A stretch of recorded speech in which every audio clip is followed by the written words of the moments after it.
So how are you feeling before the big show? I am okay, nervous kind of. Most of my parents are here. This is the curtain right there.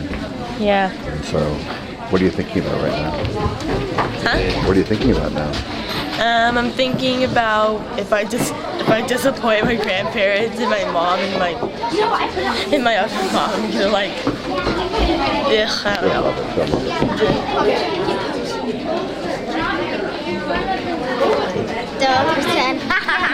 Chris, how are you feeling right now before the big show?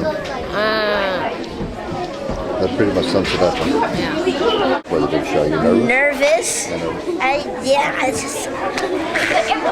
I'm just nervous, I don't know why. You're good.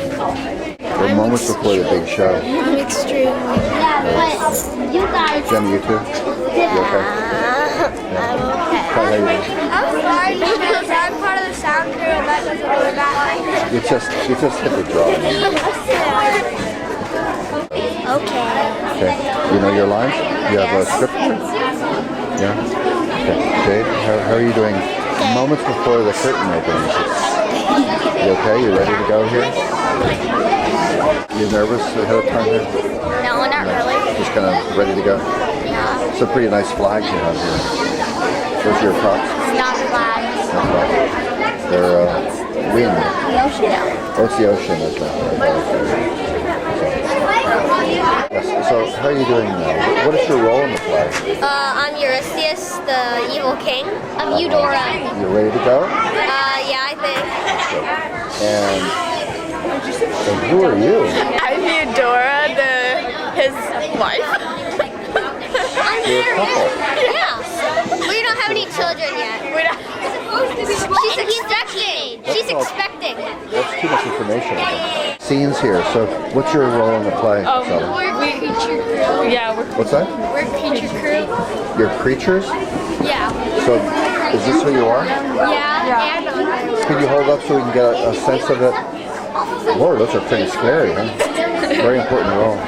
and Ashley throws us over the moon. Oh man.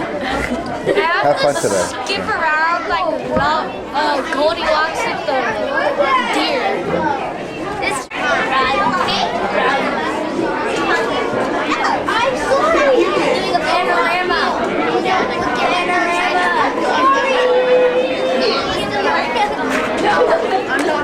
James, what's your role on the show here today? I play the xylophone and these thingies. So you're kind of the musician, huh? I guess. One of them. Are you nervous for the show? No. You ready to go? Yeah. They are. Celeste, what's your role in the show? I play Pythia, the Oracle of Delphi, and I also play Queen Alcestis. Yeah. And that's the person who steals me. That's the person who steals me. He kidnaps me. Is that Chris now? Yes.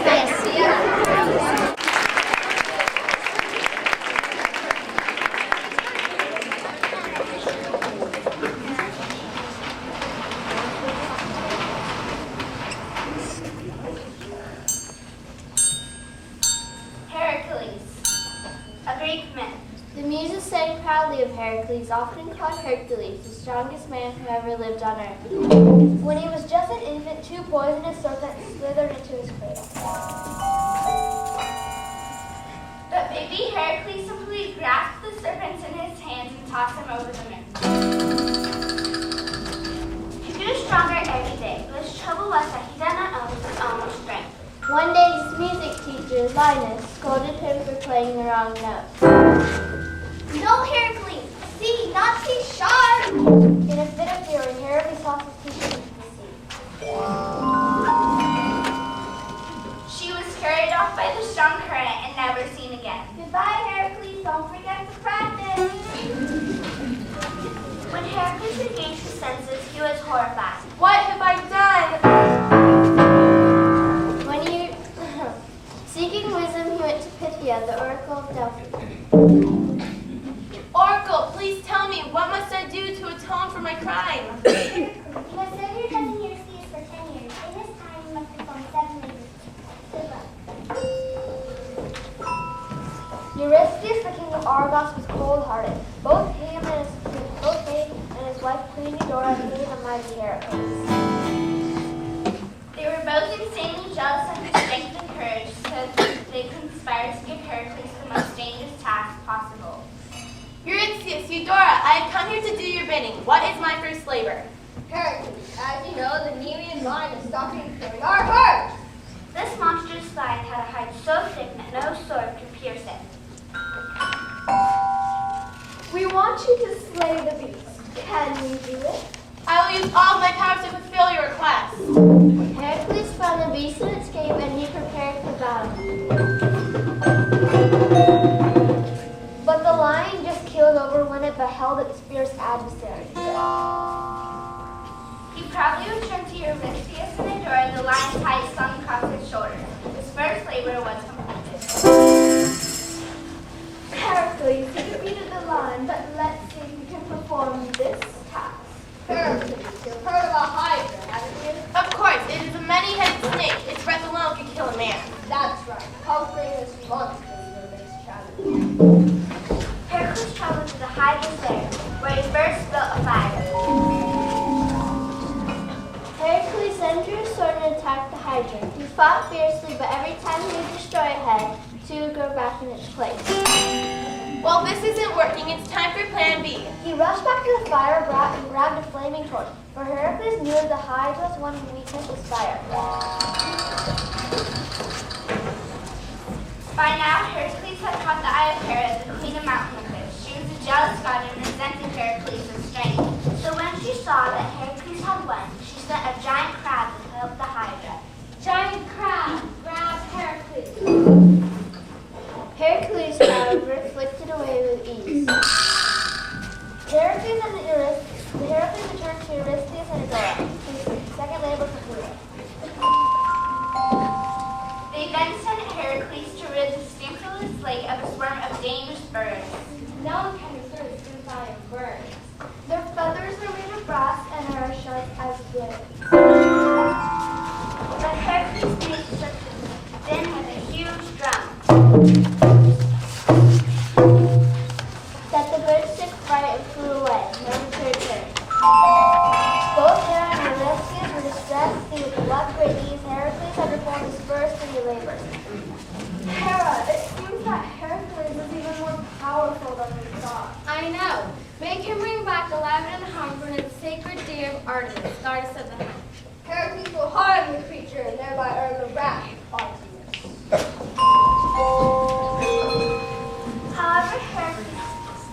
However, Heracles pursued the deer with great patience over the hills and dales. A year had nearly passed. When at last he caught the deer. With great care he led it back to Eurystheus and Eudora. Here's the deer. Silence, tried it.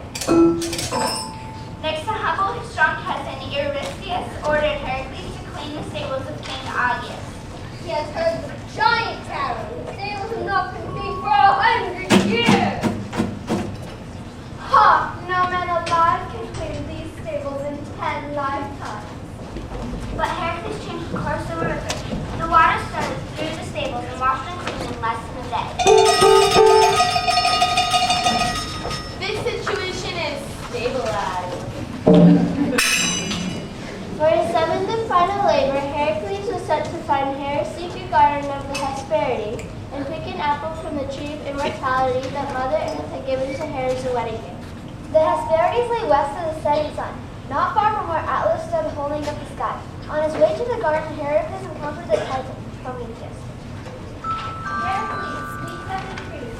This Titan is strong to punish you for being inspired to king of light, and remember that it was a gift. Heracles was in a bit of a hurry, but he felt sorry for the Titan and untied the magic ropes that bound her. Thank you, Heracles. Listen to me. Do not eat the apple yourself or you will die. These apples can all be considered immortal. I see. Thanks for the tip. Heracles traveled over land and sea. At last he came to the tree of immortality. Nearby stood the Titan Atlas. Atlas, I'll hold the sky for you if you pick an apple from a tree for me. Sure, I'd be happy to help. Heracles took the sky on his shoulders, and Atlas reached up and picked the apple. I might as well take this to Eurystheus myself. Heracles understood that Atlas had no intention of coming back, but he pretended to agree. All right, just hold the sky for me while I readjust my grip. The sky is hard on my shoulders. Well, that sounds Heracles quickly grabbed the apple. Thanks for your help, Atlas. As soon as Heracles Tally presented the apple, Hera appeared and said, Make Heracles perform one more labor. Technically, it was the river that cleaned Augea's stables, not Heracles. So that one didn't count. Hey, you're right. Heracles, I command you to go down to the underworld. There you must capture Cerberus, the snarling three-headed watchdog of Hades, and bring him to me. Heracles reluctantly agreed and set off in search of the underworld. After a while, he met Amytas, king of Thessaly, who looked very unhappy. Hey, Venus, what's wrong? Hades told me it was time for me to join him in the underworld, but Alcestis said she would go instead, and now she's gone, and I miss her! King Venus, you are in luck. I am traveling to the underworld right now. When I see Hades, I'll order him to let Queen Alcestis go. Thank you, Heracles. Heracles searched far and wide. At last he found the entrance to the underworld, near the sun's Helios evening palace by the Setting his face in the terrible scowl, Heracles walked straight down to Hades. The fluttering souls trembled, and Hades himself was so frightened that he told Heracles, Please, Heracles, take the dog. Just don't hurt us. Cerberus growled and lashed out at Heracles. But Heracles just glared at it and cowered in submission.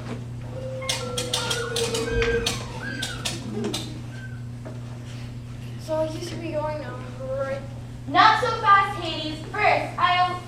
First, I order you to let Queen Alcestis go. Okay, Queen Alcestis, you want to go now.